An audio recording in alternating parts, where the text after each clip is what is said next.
तेरी अज़मतों से हूँ बेखबर, ये मेरी नजर का कसूर है।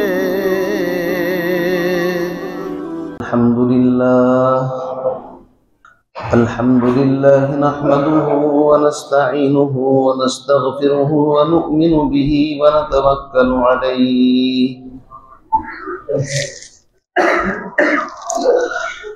व नऊज़ु बिल्लाहि मिन शुरूरि अनफुसिना व मिन सय्यिआति अअमालिना। मन यहदिहिल्लाहु फला मुज़िल्ल लहु व मन युज़लिल्हु फला हादिय लहु। व नशहदु अन्न सय्यिदना व सनदना व मुर्शिदना व मौलाना मुहम्मदन अब्दुहु व रसूलुहु अरसलहु बिल हक़्क़ि बशीरन व नज़ीरा व दाइयन इलल्लाहि बिइज़्निहि व सिराजन मुनीरा। अम्मा बअद फ़अऊज़ु बिल्लाहि मिनश शैतानिर रजीम। बिस्मिल्लाहिर रहमानिर रहीम।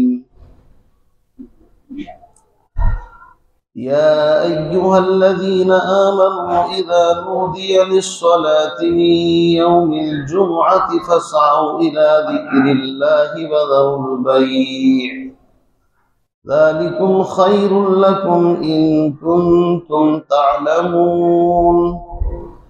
फ़इज़ा क़ुज़ियतिस्सलातु फ़ंतशिरू फ़िल अर्ज़ि वब्तग़ू मिन फ़ज़लिल्लाह वज़्कुरुल्लाह कसीरन लअल्लकुम तुफ़्लिहून।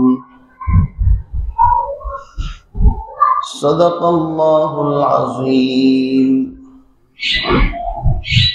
वक़ाल नबी सल्लल्लाहु तआला अलैहि वसल्लम अल-कासिबु हबीबुल्लाह। वक़ाल नबी सल्लल्लाहु तआला अलैहि वसल्लम तलबुल हलाल फरीज़तुन अला कुल्लि मुस्लिम।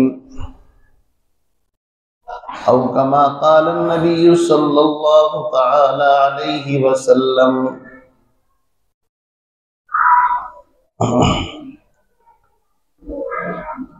इंतहाई वाजिबुल एहतराम बुजुर्गों, भाइयों, कुरान पाक की एक आयत और इमामुल अंबिया ताजदार बतहा अहमद मुज्तबा हज़रत मोहम्मद मुस्तफ़ा सल्लल्लाहु अलैहि वसल्लम की अहादीस के ज़ख़ीरे में से दो छोटी छोटी अहादीस आप हज़रात के सामने इस वक्त मैंने पढ़ी हैं। अल्लाह रब्बुल इज़्ज़त से दुआ करे परवरदिगार आलम मुझे सही सही अर्ज़ करने की और जब बात समझ में आ जाए तो उसको अपनी ज़िंदगी में दाखिल करने की, अमल करने की सआदत और तौफीक अता फरमाए। मेरे भाइयों, शरीयत का मिजाज और शरीयत की पॉलिसी ये है कि वो इंसान को खुद कफील बनाना चाहती है। शरीयत, कुरान और सुन्नत, अल्लाह के नबी अलैहिस्सलातु वस्सलाम की तालीमात, उनका निचोड़ और लुब्बे लुबाब ये है कि माशरे के अंदर किसी इंसान को किसी से अगर सवाल करना पड़ जाए तो इसको बड़ा आखिरी मकाम और दर्जा दिया है कि इंसान अगर बिल्कुल मजबूर है, लाचार है और उसके पास बिल्कुल कोई गुंजाइश नहीं बची तो आखिरी दर्जे में अहसन अंदाज में किसी से कर्ज लेकर या सवाल करके अपनी ज़रूरत पूरी करे, लेकिन इस चीज़ को पसंदीदगी की निगाह से नहीं देखा गया। एक तरफ सवाल करने वाले को बहुत अहमियत के साथ, बड़ी ताकीद के साथ हिदायतें की गई, तो दूसरी तरफ जिससे सवाल किया गया है उसके मिजाज को अल्लाह रब्बुल इज़्ज़त ने उसके मिजाज की इस्लाह करते हुए फरमाया व अम्मस्साइला फला तनहर, कि अगर कोई तुमसे सवाल कर ले तो तुम्हें उसको झड़कना नहीं है, तुरशरू नहीं होना है, अपने माथे पर शिकन और बल नहीं डालनी है। मेरे भाइयों, आज उम्मत एतिदाल के रास्ते से हट कर के इफरात और तफरीत के रास्ते पर चल गई। दीगर मज़ाहिब के अंदर भीख मांगने को बुरा नहीं समझा जाता, बल्कि बाज़ मज़ाहिब की बड़ी किताबों में यहाँ तक लिखा है कि बाज़ लोगों का हक है भीख देना और बाज़ का हक है भीख लेना। लेकिन इस्लाम हर एक को खुद कफील बनाना चाहता है। इस्लाम हर इंसान को अपने पैरों पर खड़ा करना चाहता है। इस्लाम का मिजाज ये है कि कोई इंसान दूसरे इंसान के सामने हाथ फैला करके अपनी इज्जत का सौदा ना करे। नबी अलैहिस्सलातु वस्सलाम की तालीमात इस सिलसिले में बहुत ही अहम, बड़ी वाज़ेह हैं। एक आदमी हुजूर अकरम सल्लल्लाहु अलैहि वसल्लम की खिदमत में हाजिर हुआ और आकर के उसने पैगंबर अलैहिस्सलातु वस्सलाम से मुसाफा और सलाम किया। तो आप अलैहिस्सलातु वस्सलाम ने देखा कि उसके हाथ बड़े सख्त हैं, जैसे बाज़ हजरात के हाथों में बड़ी सख्ती होती है। तो मोहम्मद अरबी सल्लल्लाहु अलैहि वसल्लम ने उससे मालूम किया कि आपके हाथ इतने सख्त क्यों हैं। उसने फरमाया, ए दो जहां के सरदार, मैं मजदूर आदमी हूं, अपने बाल बच्चों का गुजर बसर मजदूरी से करता हूं। मैं पहाड़ी इलाके के अंदर रहता हूं और वहां से पत्थरों को तराशता हूं, यानी जैसे आज के जमाने में भट्टे हैं, ईंटें बनाई जाती हैं, उस जमाने में पहाड़ों को तराश करके छांट करके पत्थरों को अलग किया जाता था, आज भी किया जाता है। इसलिए मैं दिन भर पत्थर तोड़ता हूं, तो मेरे हाथ इस वजह से सख्त हैं।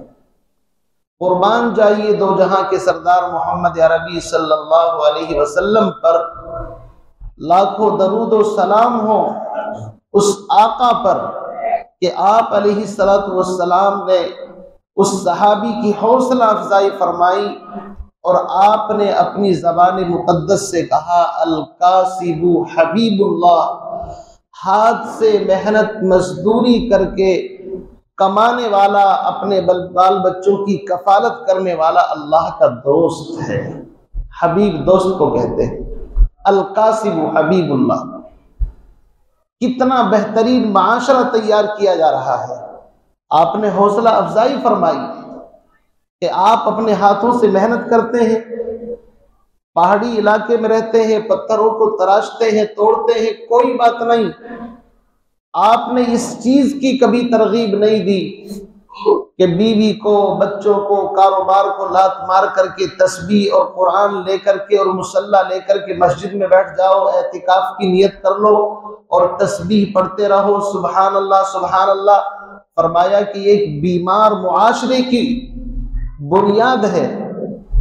हजरत उमर रजी अल्लाह ताला अन्हु के ज़माने के अंदर के एक वाक़िया है। कुछ लोग तस्बीह लेकर के मस्जिद के अंदर बैठे हुए हैं। हजरत उमर ने एक दिन देखा, कोई बात नहीं, पढ़ रहे होंगे, देखा कि मुस्तकिल का मामूल बना रखा है, बैठ जाते हैं। फरमाया कि इधर आओ, तुम्हारे बीवी बच्चे नहीं? जी हैं। तो फिर उनका खर्च कहाँ से चलता है? फरमाया कि हम तो अल्लाह पर तवक्कुल करने वाले हैं, भरोसा करने वाले। हजरत उमर को समझा रहे हैं। हजरत उमर ने कोड़ा उठाया, कहा चलो मेहनत करके कमाओ और अपने बच्चों की कफालत करो, इसलिए कि जनाब नबी अलैहिस्सलातु वस्सलाम का फरमान है, अगर एक शख्स अपने बाल बच्चों को हलाल रोजी कमा करके लाने के लिए कोई दुकान के ऊपर सब्जी बेचता है, फल बेचता है, किसी रेहड़ी के ऊपर, और वो आवाज लगाता है ग्राहक को, आओ ये सेब है, ये अमरूद है, ये केला है, ये सब्जी है। फरमाया कि उसको उस आवाज लगाने पर भी सुभान अल्लाह अल्हम्दुलिल्लाह का सवाब मिलता है, बशर्ते कि वो अल्लाह के फराइज को अदा करे। इसका मतलब ये नहीं कि अब वो मस्जिद तक भी नहीं आता, नमाज भी नहीं पढ़ता, नहीं, ये गुलू है, इफरात और तफरीत नहीं, बैलेंस रखना है, तवाज़ुन रखना है। जब आवाज आए हय्याल सलाह हय्याल फलाह की, तो उसका तराजू वहीं पर नीचे रख दिया जाए, शटर बंद कर दिया जाए, इसलिए कि अब कामयाबी नमाज के अंदर है। और जब नमाज से फारिग हो जाए तो अल्लाह क्या फरमाता है, फ़इज़ा क़ुज़ियतिस सलाह फ़ंतशिरू फ़िल अर्ज़ वब्तगू मिन फ़ज़लिल्लाह। लोगों, जब नमाज से फारिग हो जाओ तो जमीन के ऊपर फैल जाओ और अल्लाह ने जो रिज़्क़े हलाल तुम्हारे लिए उतारा है उसको उस सबब के अंदर जाकर के तलाश करो। यह है इस्लाम का मिजाज। नमाज के वक्त मस्जिद के अंदर और फिर नमाज पढ़ने के बाद अपने कारोबार के अंदर, कारोबार हलाल करना है, नाजायज कारोबार नहीं होना चाहिए। इसलिए कि अगर कारोबार ही नाजायज है तो उसकी आमदनी भी नाजायज होगी। फ़इज़ा क़ुज़ियतिस सलाह, जुमे के बारे में फरमाया, जब जुमे की नमाज पढ़ चुको तो अब अल्लाह का फरीजा तुमने अदा कर लिया है, मखलूक का फरीजा अदा करना है। अल्लाह ने तुम्हें बाल बच्चों वाला बनाया है, भाई बहन वाला बनाया है, एक फैमिली सिस्टम है, उसको लेकर के चलना है। तो अपनी जिम्मेदारी को अदा करने के लिए जमीन पर फैल जाओ, वब्तगू मिन फज़लिल्लाह, और अल्लाह का फजल तलाश करो। और अल्लाह के फजल से मुराद रिज़्क़े हलाल है, याद रखना। इसीलिए जब मस्जिद के अंदर आते हैं तो दुआ पढ़ी जाती है, दायां पैर रखते हैं, अल्लाहुम्मा फ़्तह ली अबवाब रहमतिक, या अल्लाह अपनी रहमत के दरवाजे हमारे लिए खोल दीजिए। अब आप मस्जिद में आए हैं तो अल्लाह की रहमत के दरवाजे खुले हुए हैं। और जब नमाज पढ़ करके निकलता है तो बायां पैर बाहर निकालो और दायां पैर सीधा जूते के अंदर दाखिल करो, ये सुन्नत है। और दुआ कौन सी पढ़ो, अल्लाहुम्मा इन्नी अस्अलुका मिन फज़लिक, या अल्लाह तेरी रहमत में तो गोता लगा चुका हूं, लेकिन हम फरिश्ते नहीं कि खालिस रहमत से काम चल जाए, हम तो इंसान हैं, इंसान की जरूरत है, रोटी कपड़ा मकान खाना पीना बहुत सारी जरूरत है। अब अल्लाह तेरी रहमत में से निकल करके तेरे फजल की जरूरत है। इसलिए फरमाया कि जब मस्जिद से बाहर निकलो तो दुआ मांगो, अल्लाहुम्मा इन्नी अस्अलुका मिन फज़लिक, या अल्लाह तुझसे रिज़्क़े हलाल का सवाल करता हूं। ये इस्लाम की खूबसूरती है। इबादत भी है, रहबानियत नहीं है। ईसाइयत के अंदर ये तालीम थी, न शादी करो, न बाल बच्चों का झंझट, न कारोबार की टेंशन, पहाड़ों में जंगलों में बयाबानों में निकल जाओ और बस वहां रह करके अल्लाह अल्लाह करो। अल्लाह के नबी ने फरमाया, ला रहबानियत फिल इस्लाम, इस्लाम में रहबानियत नहीं है। इस्लाम तो ये सिखाता है, अन निकाह मिन सुन्नती, निकाह मेरा तरीका है, वमन फमन रग़िब अन सुन्नती, और जो मेरी सुन्नत से मुंह मोड़े उसका हमसे कोई ताल्लुक नहीं है। तो मेरे भाइयों, हम इस बात को समझें, इबादत भी है, माशरत भी है, मामलात भी है, अखलाक भी है, अकाइद और तौहीद है, सारी चीजों का एक हसीन गुलदस्ता है, इसका नाम इस्लाम है। एक सहाबी पैगंबर अलैहिस्सलातु वस्सलाम की खिदमत में हाजिर हो गए, किसी चीज का सवाल किया। आपने उनको देखा कि अच्छा खासा आदमी है, कमा सकता है, लेकिन फिर भी सवाल करता है। आपने फरमाया, तुम्हारे पास कुछ नहीं? फरमाया, मेरे पास सिर्फ एक चादर है और एक लकड़ी का प्याला है। फरमाया, उन दोनों चीजों को लेकर के आओ। वो सहाबी लाते हैं, पैगंबर अलैहिस्सलातु वस्सलाम की खिदमत में हाजिर किया। आपने मजमे के अंदर से लोगों के सामने, सहाबा के सामने कहा कि ये चादर है, प्याला है, अगर कोई खरीदना चाहे, कोई ग्राहक को तो बताओ। एक सहाबी ने कहा मैं 1 दीनार ये दिरहम के अंदर लेता हूं। दूसरे को ज्यादा जरूरत होगी, उन्होंने कहा मैं 2 के अंदर लेता हूं। फरमाया लो भाई ले जाओ। और 2 दिरहम या दीनार जब मिल गए तो पैगंबर अलैहिस्सलातु वस्सलाम ने उस सहाबी को अपने करीब बुलाया और कहा 1 दिरहम लेकर के जाओ, इससे अपने घर का सौदा सामान, आटा है, ये जिस चीज की जरूरत पड़ती है खाने पीने के लिए वो लेकर के आओ। और 1 दिरहम ये जो दीनार था इसको बाजार में लेकर के जाओ और कुल्हाड़ी जो होती है लोहे की कुल्हाड़ी, उसका वो खरीद करके लाओ। आगे का हिस्सा जो लोहे का होता है और लकड़ी का उसका एक बीटा होता है उसके अंदर, और वो दोनों चीजें ला करके मुझे दो। पैगंबर अलैहिस्सलातु वस्सलाम ने अपने दस्ते मुबारक से, अपने हाथ से वो लकड़ी उसके अंदर फिट की और उस सहाबी को कहा कि 10 दिन तक मुझे मदीने में नजर नहीं आना तुम्हें। चूंकि इंसान काम भी करे और घर का लालच भी करे ऐसा नहीं चलता। फरमाया कि 10 दिन तक कम से कम मेहनत करो, जो लकड़ियां जंगल के अंदर खुद ब खुद उग जाती हैं जाकर के काटो, मार्केट के अंदर बेचो और जो प्रॉफिट नफा हो वो मुझे आकर के बताना। 10 दिन के बाद तकरीबन 10 दिरहम या दीनार नबी अलैहिस्सलातु वस्सलाम की खिदमत में ला करके उस सहाबी ने रखे। तो आपने एक ऐसा माशरा तैयार किया था। आप चाहते तो उनकी जरूरत पूरी कर सकते थे। किसी सहाबी को कहते, ऐसी रिवायतें मिलती हैं कि एक सहाबी नबी के पास आए, लेकिन आप जानते थे कि यह आदमी मजबूरी में सवाल कर रहा है या ये आदमी सवाल करने का आदी बन चुका है। सवाल करने की आदत अच्छी नहीं होती, मजबूरी में अगर कभी कर लिया जाए तो अल्लाह के नबी मिजाज शनास थे। आपने देखा अगर आपके पास नहीं होता तो आप कर्ज मांग करके भी दे देते थे, किसी सहाबी के पास भेज देते थे। एक रिवायत में आता है एक सहाबी ने अपनी जरूरत का सवाल रखा तो पैगंबर अलैहिस्सलाम ने हजरत उस्मान गनी का पता बताया, जाओ उनके पास जाकर के ले लो। तो रिवायत में वाकया बड़ा अजीब है। ये सहाबी गए, हजरत उस्मान गनी रजी अल्लाह ताला अपनी बीवी या गालिबन अपने गुलाम को डांट रहे थे। और किस चीज के ऊपर? कि तुमने चराग के अंदर जो बत्ती है वो इतनी मोटी क्यों डाल दी कि जिससे तेल ज्यादा जाया हो। अब ये सहाबी बाहर से देख करके हैरत में कि मैं जिसके पास मांगने आया हूं वो तो इतनी सी बात के ऊपर गुलाम को डांट रहे, क्या मिलेगा, वापस चले गए। पैगंबर अलैहिस्सलातु वस्सलाम से मुलाकात हुई, पूछा गए नहीं थे? फरमाया गया तो था लेकिन हिम्मत ही नहीं पड़ी, वहां पर तो मसला ऐसा ऐसा चल रहा था। आपने फरमाया जाओ। जब वो सहाबी गए तो उन्होंने एक दीनार की भरी हुई थैली उनके हवाले की। तो उस सहाबी ने कहा कि मैं अब से पहले भी आया था लेकिन आप अपने गुलाम को या किसी को डांट रहे थे तो मैं अंदर आने की जुर्अत ही नहीं कर सका।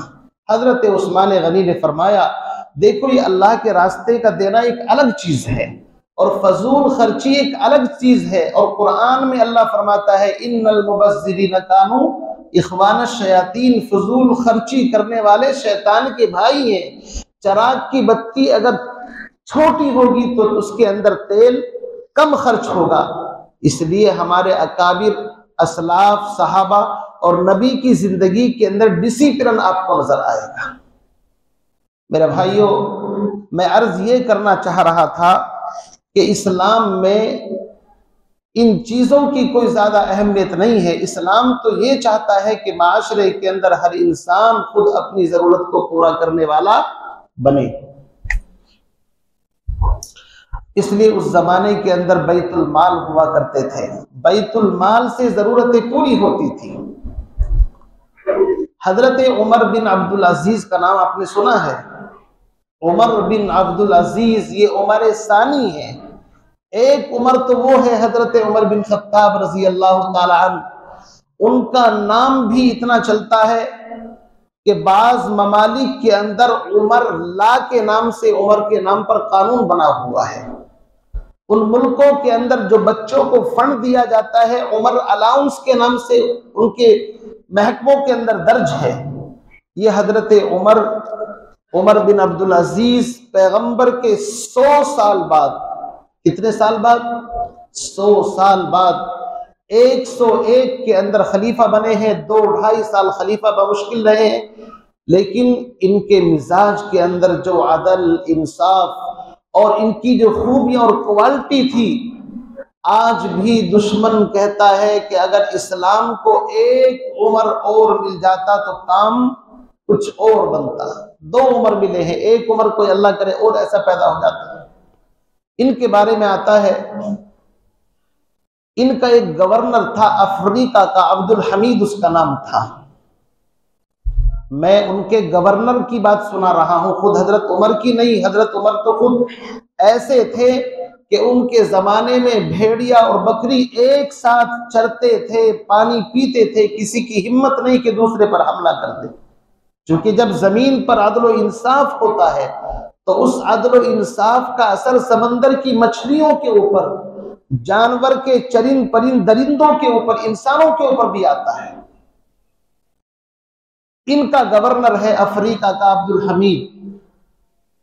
और ये बात अबू उबैद बिन कासिम बिन सल्लाम, जो बड़े मशहूर आलिम गुजरे हैं, 1200 साल पहले के आलिम हैं, उनकी किताब है किताबुल अमवाल। उसमें ये रिवायत दर्ज है, उन्होंने उमर बिन अब्दुल अजीज के पास खत लिखा कि हजरत, सूबे का जो बजट है हमारा, जो सूबे का बजट होता है, हमारे पास इसको खर्च करने की कोई जगह नहीं है। आप प्लीज बताएं कि इस खर्च को कहां पर इस्तेमाल किया जाए, इस पैसे को। हजरत उमर बिन अब्दुल अजीज ने कहा कि अगर सूबे के अंदर कोई गरीब आदमी है, मकरूज है, जिसके ऊपर किसी का कर्जा हो और वो कर्ज अदा नहीं कर सकता, तो तुम उसकी तरफ से कर्ज अदा कर दो। उन्होंने जवाब लिखा कि हजरत, मैं पूरा सर्वे करा चुका हूं, ये काम मैं कर करके फारिग हो गया, लेकिन माल अभी भी बचा हुआ है। उन्होंने कहा तो फिर एक काम करो, सूबे के अंदर जो जवान लड़के लड़कियां शादी के काबिल हो चुकी या हो चुके हैं और अभी तक उनकी शादियां नहीं हुई, पैसे की वजह से या किसी और वजह से, तो इस पैसे से उनकी शादी कराई जाए। तो जवाब लिखा कि हजरत, ये काम भी कर चुका हूं, लेकिन पैसा अभी भी बचा हुआ है, क्या करें? कहा तो एक काम करो, जिनकी शादियां हो चुकी हैं, अगर उन्होंने अपनी बीवियों के मेहर अदा नहीं किए तो शोहरों को वो रकम दे दी जाए ताकि कम से कम अपनी बीवियों के मेहर अदा कर दें।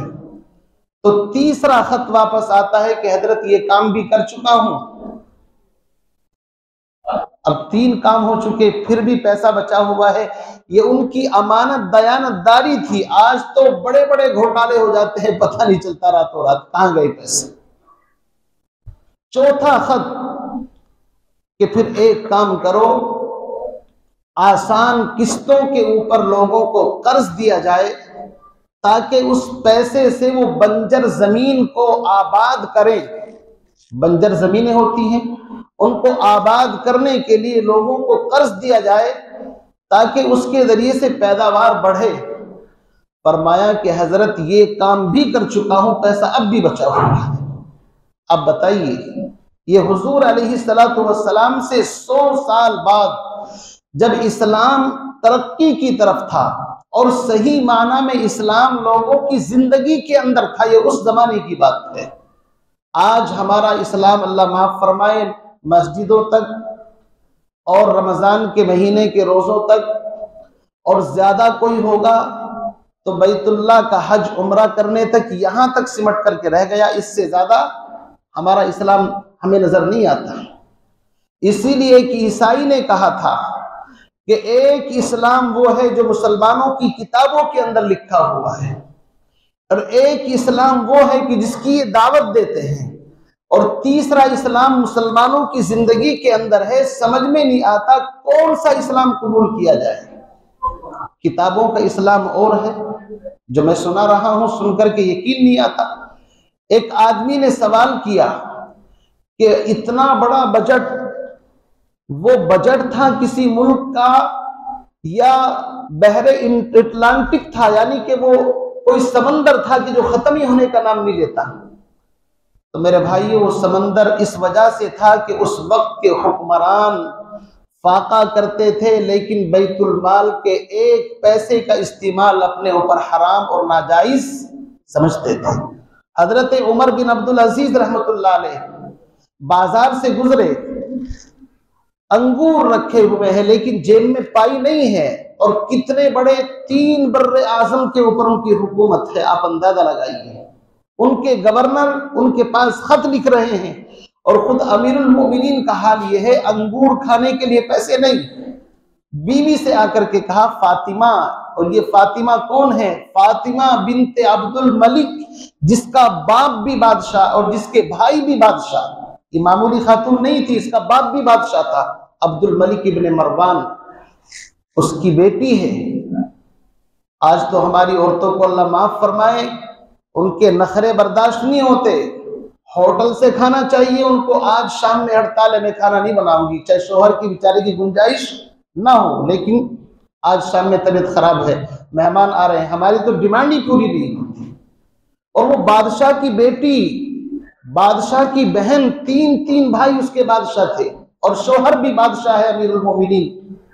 फातिमा से कहा फातिमा, एक आध दिरहम पड़ा हुआ हो तो दे दो। अब बीवी तो बीवी होती है। फरमाया अमीरुल मोमिनीन, आपके पास से ही तो मेरे पास आता है, जब आपके पास नहीं तो मेरे पास कहां से आए? उनकी बेटी कच्चे प्याज से रोटी खाने वाली, ईद के दिन कपड़े नहीं, चल जाएगा काम। फरमाया कि बैतुल, तुम इतने बड़े मुल्क के अमीर और बादशाह, और एक दिरहम के लिए मुझसे कर्ज मांगते हो, क्या तुम्हारे पास दराहिम नहीं? फरमाया फातिमा, तुम जिस दिरहम की बात करते हो, रब्बे काबा की कसम, वो दिरहम नहीं, वो जहन्नम का अंगारा है।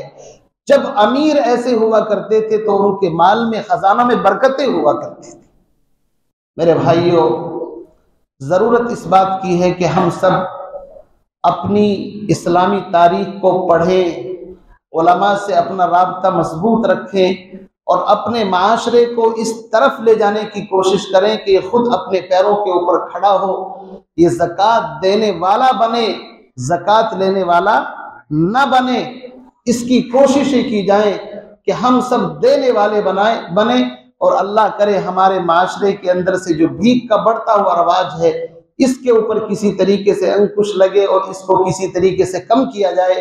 तो इसके लिए ज़रूरत इस बात की है कि मिल करके कोई ऐसी सोसाइटी, जो भी इसका नज़्म हो सकता हो, बेहतर से बेहतर करने की कोशिश करें। अल्लाह ताला से दुआ फरमाए, मुझे भी आपको भी इन बातों पर अमल की तौफीक नसीब फरमाए।